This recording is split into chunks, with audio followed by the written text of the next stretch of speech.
Okay, so I am back in the zone after a week of being incredibly unwell.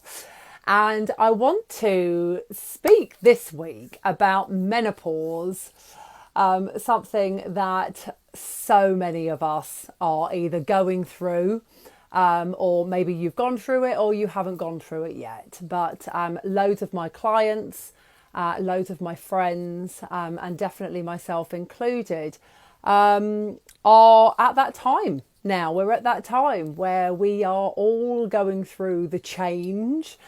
And, I think most of us are feeling pretty open about talking about it, to be honest with you. Like, thank heavens, gone are the days where people don't talk about these things.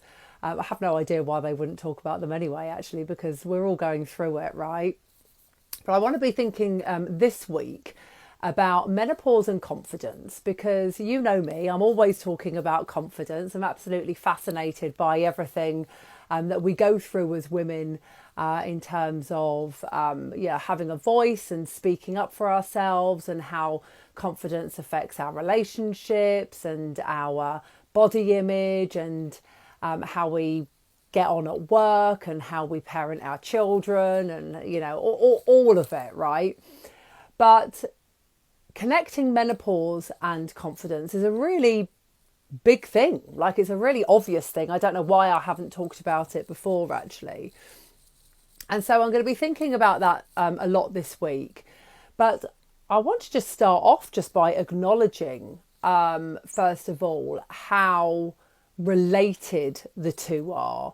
And it might not be necessarily something that you've thought about. Like, I think when people talk about menopause, our brains automatically go to kind of like hot flashes, sleeplessness, change in sex drive, like mood swings, like all of that kind of stuff. And that's all totally relevant. I'll probably be getting onto that later on in the week. But actually, let's just talk about confidence, and let's just talk about actually energy levels, right? I'm all about energy levels at the moment, because and another thing that I talk about a lot is burnout, and thinking about how as women we just juggle so much, right? We juggle so much. I juggle so much. I'm a working mum. I run my own business. I've got two incredibly wonderful little girls. I do the majority of stuff around the house, and it's exhausting. Like, it's absolutely exhausting. So, like, the first lesson is that it doesn't matter how much somebody is preaching about burnout, we are all susceptible to it, myself included. And I've been as ill as I have been the last week, because I've burnt out, and I got a second bug, which just absolutely just knocked me out completely. So energy levels are a big thing, and energy levels are a big thing when it comes to confidence. And so confidence and burnout, or lack of confidence and burnout, is a massive issue. But I kind of can't really talk about that without bringing menopause into it. And quite simply, I'm no expert on the menopause, right? So I'm not going to start. I'm not going to start talking about this like I'm an expert on it. All I can do is talk about my experience of it and how much it has affected me. And I know when I first went on HRT, about a year ago now, a little bit, maybe a little bit over, I don't know, but about a year ago, how unbelievably quickly, like, I was amazed at how quickly my energy levels picked back up. And that I had been walking around in this massive haze for such a long time, and was it was like a miracle drug to me.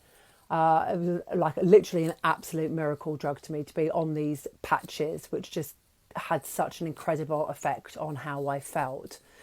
I mean, it makes me realise, as I've been walking around in this haze for what feels like about a month now, while I've been fighting various bugs and illnesses, pretty much since the girls have gone back to school, to be honest with you, which is fairly standard, I suppose, how much sleeplessness, burnout, and lack of confidence, how they all massively, massively go together. And I'm somebody that sleeps really well. Like when my head hits the pillow, I pretty much go into a semi-coma, to be honest with you. And then to still be waking up feeling exhausted is an absolute gut punch. I'm feeling sprightly today. I know I'm feeling back in the game. I don't sound like I'm completely back in the game, but I know I'm back in the game because I hit the yoga mat for the first time in what feels like weeks. I don't think it has been weeks, but it feels like it's been a really long time. And that's just because I haven't had the energy. So there is something there around and that lack of confidence. And I don't know about you, but for me, I put on weight. Like my weight has been gradually going up and up and up. It doesn't matter how well I eat. Like I've massively cut back on booze. I made a really massive conscious effort to cut back on booze big time about 6 months ago. So I know that it's not booze. I know that it's not food. I know it's not lack of exercise because I walk a lot. And yet the weight goes up and up. So that really affects my confidence. I know that affects other women's confidence. And so when we're putting together all of these aspects, what it all boils down to, in my opinion, and what the reason why I'm sharing this today is because it's that we're in that phase now, right? We're in that phase where not so much that we can't do anything about it. I don't believe that there's anything that we can't do anything about, but I do believe that awareness is a massive part of the solution. Awareness to any difficulty that you're having is a massive part of the solution. And so let's talk about it. Let's just get the conversation started. Let's talk about how sleeplessness, brain fog, change in body, change in sleep, how all of that affects our confidence, because it really, really does. And let's just keep this conversation going so that we can offer tips to each other and we can offer advice to each other and we can let each other know, what's worked for you, what's worked for others. Like I said, cutting back on wine for me has been instrumental.